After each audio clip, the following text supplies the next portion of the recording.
Mount Sinai Hospital in New York reported treating a patient identifying himself as another Iraq-bound soldier who claimed he'd accidentally swallowed a pen at the bus station. Nobody doubted his story until examinations proved there was a second pen in his stomach bearing the logo of Greyhound bus lines. In 2006, says his sister, a 24-year-old Army specialist from Washington State, on the eve of his second deployment, strapped a pack full of tools to his back and then jumped off the roof of his house, injuring his spine.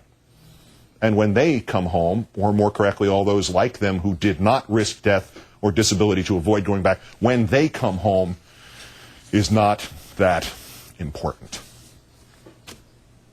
You've sold them all out, Senator. You whose sacrifice for this country was as all-encompassing and as horrible as the rest of us can only imagine in our darkest moments. You who survived so that you could make America a better place, where young men did not have to go and die in pointless wars or be maimed or held prisoner or have to hire hitmen to shoot them in the knee because that couldn't be worse. You, who should know better. Where, Senator, is the man who once said, veterans hate war more than anybody else because veterans know these brave Americans and others know that there is nothing more painful than the loss of a comrade? Where is he, sir? Where's the man who described that ineffable truth? Oh, so long ago you touched the essence of the reality of Iraq, your comments about your lost comrades. Yesterday. The men and women in Iraq today, Senator, they are your comrades too. And you are condemning them to die.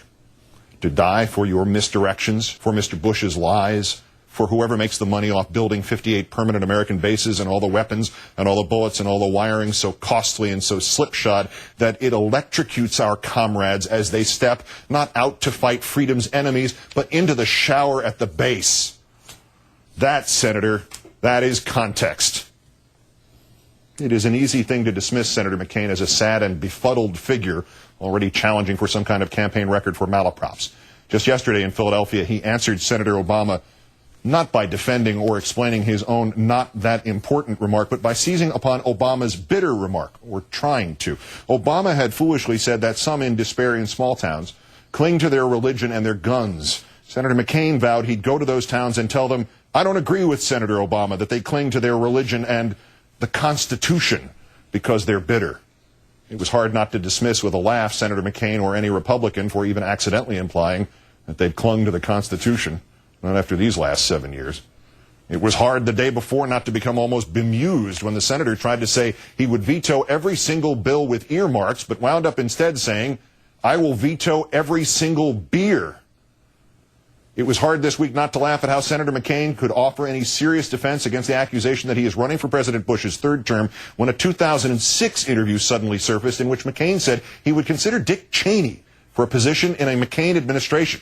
I don't know if I would want him as vice president. He and I have the same strengths, but to serve in other capacities? Hell yeah. These are all very funny in a macabre yet unthreatening way. And then one remembers Senator McCain's inability to separate Sunni and Shia, or his insistence that Iran is training al-Qaeda for service in Iraq, and then being corrected about it, and then saying the same thing again anyway the next day. And then one is inevitably drawn back again to the overlooked substance of yesterday's remark. If the surge is now working, Senator, do you now have a better estimate of when American forces can come home from Iraq? No. No. The surge is working, and even that still tells Senator McCain nothing about when we can ransom our friends and our family, our soldiers. Wasn't that the ultimate purpose of the surge? To get them out? If we cannot tell, if McCain cannot even guess, does that not mean by definition the surge isn't working? And ultimately, we are drawn back to the not too important remark in its full context, the context of the kaleidoscope of confused rhetoric and endless non sequiturs and mutually exclusive conclusions, and what they add up to. A veritable tragedy, a microcosm of the American tragedy that is Iraq, a tragedy of a man who himself will never understand the context. Your tragedy, Senator McCain? No, I'm sorry. This tragedy is of Justin Mixon of Bogalusa, Louisiana, and it's of Christopher McCarthy of Virginia Beach, Virginia. It's of Quincy Green of El Paso and Joshua Walton Baugh of Ford City, PA. The tragedy is of Shane Duffy of Taunton, Mass., and Jonathan Emart of Mesquite, Texas. It's of Cody Legg of Escondido in California and David Hurst of Fort Sill in Oklahoma. The tragedy is of Thomas Duncan III of Rowlett, Texas, and of Tyler Pickett of Saratoga, Wyoming. And who are they, Senator? They are 10 Americans who have died in Iraq since the first of this month. There are 4 more. The Defense Department has not yet identified the others. And while you, Senator, may ask for all the context you can get, those 10 men will never know any of it. Because the true context here is that if you could ask those American war heroes or the family and the friends that love them, if they have a better estimate of when American forces can come home from Iraq, they could rightly say, no, but that's not too important. Good night and good luck.